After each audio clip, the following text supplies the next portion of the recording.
ब्रह्मांड के रक्षक और काल के नियंता भगवान शिव के अद्भुत अवतारों की गाथा के बाद अब हम प्रवेश करते हैं भारतवर्ष की उस पावन और जागृत भूमि पर, जहां महादेव पत्थरों में नहीं बल्कि साक्षात अनंत प्रकाश के स्तंभ के रूप में विराजमान हैं, जिन्हें हम 12 ज्योतिर्लिंगों के नाम से पूजते हैं। शिव महापुराण के कोटिरुद्र संहिता के अनुसार ये 12 ज्योतिर्लिंग केवल पूजा के सामान्य स्थान नहीं हैं, बल्कि ब्रह्मांडीय ऊर्जा के वो महाकेंद्र हैं, जहां भक्तों की करुण पुकार सुनकर स्वयं महाकाल समय समय पर ज्योति रूप में प्रकट हुए। जैसे चंद्रदेव को राजा दक्ष के श्राप और क्षय रोग से मुक्ति दिलाने के लिए गुजरात के समुद्र तट पर सर्वप्रथम सोमनाथ ज्योतिर्लिंग प्रकट हुआ, तो वहीं दक्षिण के श्रीशैल पर्वत पर अपने पुत्र कार्तिकेय के प्रति माता पिता के असीम प्रेम के प्रतीक रूप में मल्लिकार्जुन की स्थापना हुई। उज्जैनी नगरी में दूषण नामक दैत्य के अत्याचार से त्रस्त प्रजा की रक्षा के लिए धरती फाड़कर प्रकट होने वाले महाकाल आज भी महाकालेश्वर के रूप में साक्षात मृत्यु के चक्र को नियंत्रित करते हैं। और पावन नर्मदा के तट पर राजा मांधाता की कठोर तपस्या से प्रसन्न होकर प्रभु ओंकारेश्वर रूप में प्रतिष्ठित हुए।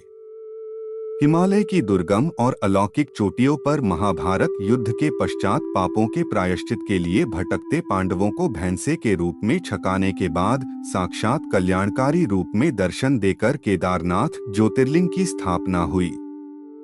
तो वहीं डाकिनी वन में भीम नामक भयानक राक्षस का संहार कर भक्तों को अभयदान देने वाले प्रभु भीमाशंकर कहलाए। संसार की सबसे प्राचीन और जीवंत नगरी काशी को अपने त्रिशूल पर धारण कर मरते हुए जीव के कान में तारक मंत्र फूंककर मोक्ष का द्वार खोलने वाले काशी विश्वनाथ, और गौतम ऋषि के आग्रह पर अपनी जटाओं से गंगा माता को धरती पर लाकर गोदावरी के रूप में प्रवाहित करने वाले देव त्र्यंबकेश्वर के रूप में पूजे गए। लंकापति रावण की भक्ति और अहंकार के द्वंद्व के बीच झारखंड की पावन भूमि पर स्थापित हुआ वैद्यनाथ ज्योतिर्लिंग तो दारुका राक्षसी के चंगुल से अपने परम भक्त सुप्रिय की रक्षा करने वाले नागों के देव नागेश्वर कहलाए। त्रेतायुग में मर्यादा पुरुषोत्तम भगवान श्री राम द्वारा लंका विजय और रावण वध से पहले समुद्र तट पर अपने हाथों से बालू का शिवलिंग बनाकर पूजे जाने वाले प्रभु रामेश्वरम बने, और अंत में सुधर्मा नामक ब्राह्मण की पत्नी घुष्मा की अनन्य भक्ति और उसके मरे हुए पुत्र को दोबारा जीवित करने के चमत्कार के साथ घृष्णेश्वर ज्योतिर्लिंग प्रकट हुआ।